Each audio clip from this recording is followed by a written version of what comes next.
Rais mstaafu wa Marekani Barack Obama ametaja aliyekuwa waziri mkuu wa Kenya Raila Odinga kama shujaa aliyepigania demokrasia sio tu nyumbani Kenya bali kote barani Afrika.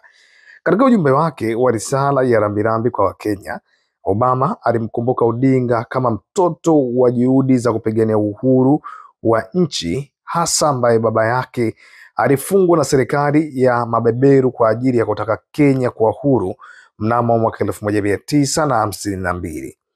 Mara kwa mara nilipokutana naye nilishuhudia akiweka taifa kwenye haja zake za kibinafsi, na kama viongozi wengine duniani alikuwa tayari kufuata barabara ya kutaka maridhiano na upatanisho hata baada ya muda mgumu, alisema Obama katika ujumbe wake.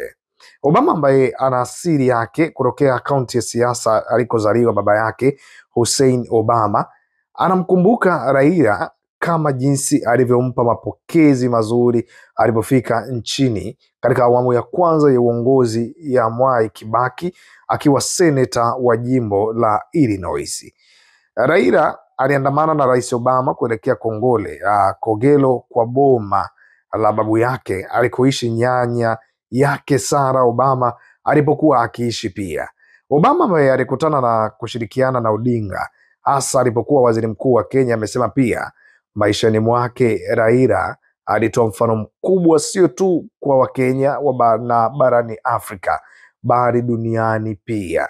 Ninajua wengi watamkosa na kumbuka kwa dhati Michele nami tunatumia risala zetu za rambirambi kwa familia yake na raia wa Kenya. Hiyo ndo taarifa ambayo alikuwa amemaliza huyo rais mstaafu wa Marekani Barack Obama kupitia mitandao ya kijamii, akiwasilisha ujumbe za pole kwa Wakenya pamoja na familia ya Raila Odinga.